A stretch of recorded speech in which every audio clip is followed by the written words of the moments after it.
Hello and welcome to Tricks PH. So ngayon ay ituturo ko po sa inyo kung paano gumawa ng ID picture, gamit lang ang inyong mga cellphone, upang hindi na kayo magbayad pa ng mahal sa mga Photoshop. Simple at napakadali lang gawin ito, so kung interesado ka sa tricks natin, ay panoorin ang videong ito hanggang matapos, upang malaman nyo yung gagawin natin step by step. So let's get started.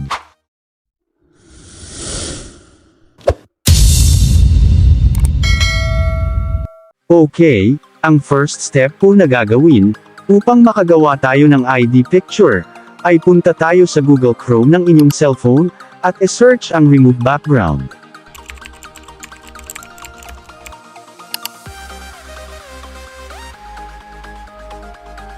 Then i-click ang upload image.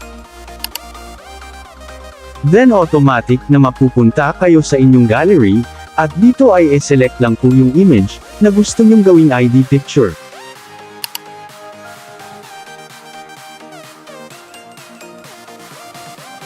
So ayan, automatic na ma-remove yung background ng picture natin, then i-download ang picture. Then click download. File downloaded, so automatic na ma-save na sa gallery ng phone natin, yung picture, so exit na tayo dito. Ang next step po ay kailangan natin ng apps na, PicsArt at Remini, so kung wala po kayo nito, ay pwede nyo itong i-download sa Play Store. Then kapag na-download nyo na ang mga apps, ay i-open ang PicsArt. Then i-click ang plus sign sa ibaba.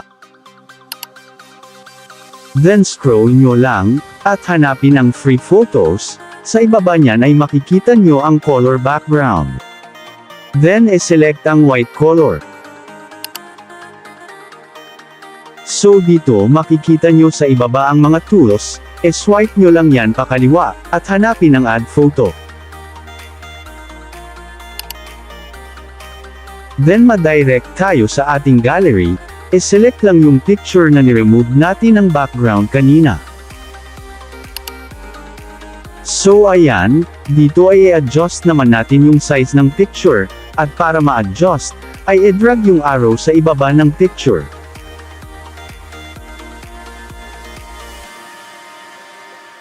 Then kapag okay na yung size, ay i-drag ang picture sa center. Then kapag okay na ay i-click yung check sa itaas. Then sa ibaba naman ay i-swipe lang at i-click ang sticker. And then sa itaas, ay i-search ang formal attire.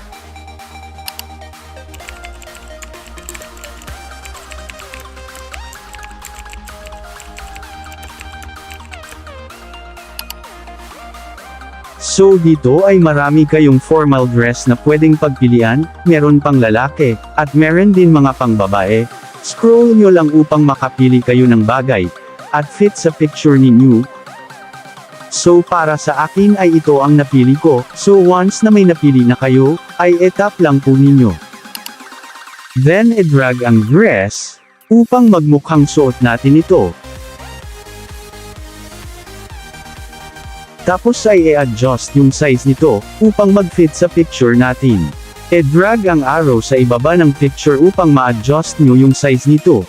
Tansyahin nyo na lang yung size na mag-fit sa picture nyo. Basic at napakadali lang po nito, at alam ko kayang-kaya nyo din po itong gawin. I-drag nyo lang ang dress, at ipwesto ito ng maayos sa inyong picture, upang magmukhang suot nyo yung formal dress. So ayan, kung sa tingin nyo ay okay na, ay i-click na ang check sa bandang itaas. Then click yung arrow, para ma-save sa phone. Then click Save. Save picture on your device, click Save. So ayan, automatic na ma-save na yan sa gallery ng phone natin, then i-click na ang Done.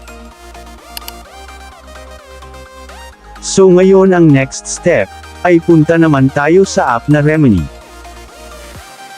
So i-open ang app na Remini. Take note lang, kahit hindi na po kayo gumamit ng app na Remini, optional po ito lalo na kung sa palagay nyo ay okay naman yung picture nyo, pero kung gusto nyo naman na ma-enhance, at mas gumanda at kuminis ang picture nyo, ay gamitin nyo ang app na ito. I-click ang Get Started. So dito ay may makikita kayong question dyan, pwede nyo itong sagutan, optional lang po yan, para sa akin ay skip na lang, so click natin yung skip sa itaas. So dito naman, ay i-click lang ang accept all and continue.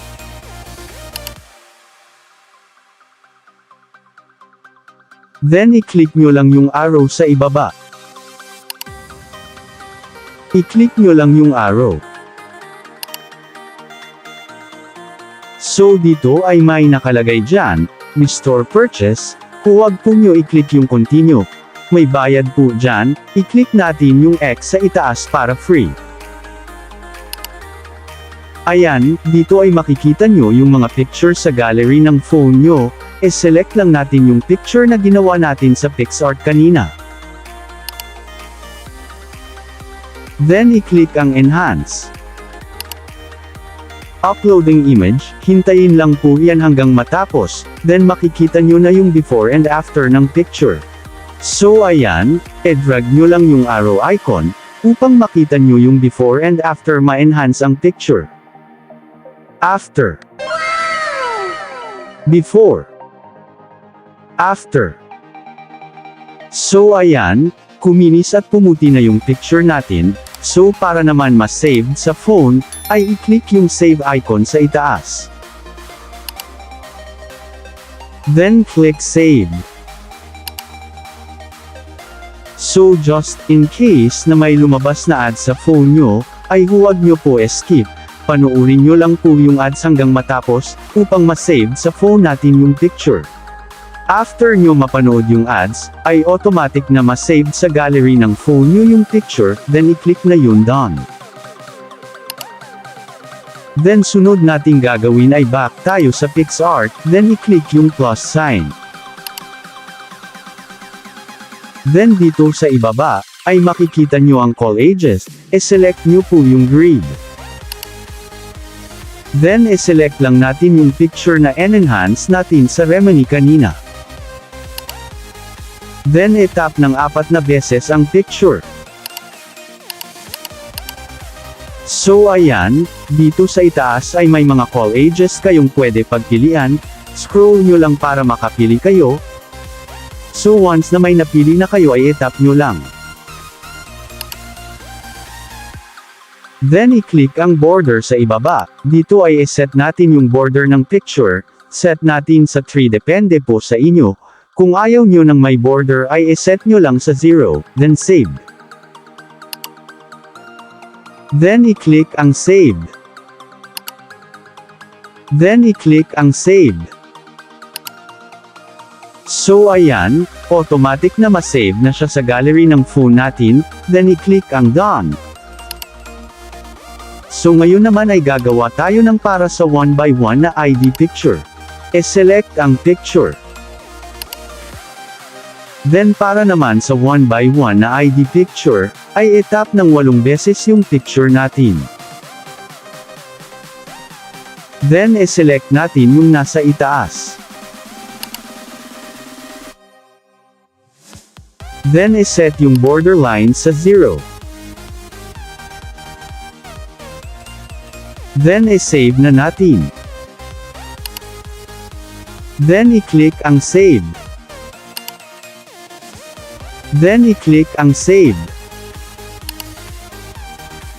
And then i-click ang done, so ayan automatic na ma-save na siya sa gallery ng phone natin. At meron ka ng DIY ID picture mas makakatipid ka na. At hindi ka na magbabayad pa ng mahal sa Photoshop para lang magpagawa ng ID picture. Ipa-print mo na lang yung ginawa mo. So sana po ay nagustuhan nyo ang video natin ngayon. At kung may natutunan ka ay comment mo sa ibaba. At share mo na rin po sa friends or mga tropa mo, upang makatulong din sa kanila, at huwag niyo po sana kalimutang mag-like, subscribe, at pindutin ang notification bell button upang updated po kayo once na mag-upload ako ng bagong video. So thank you for watching, God bless po sa lahat.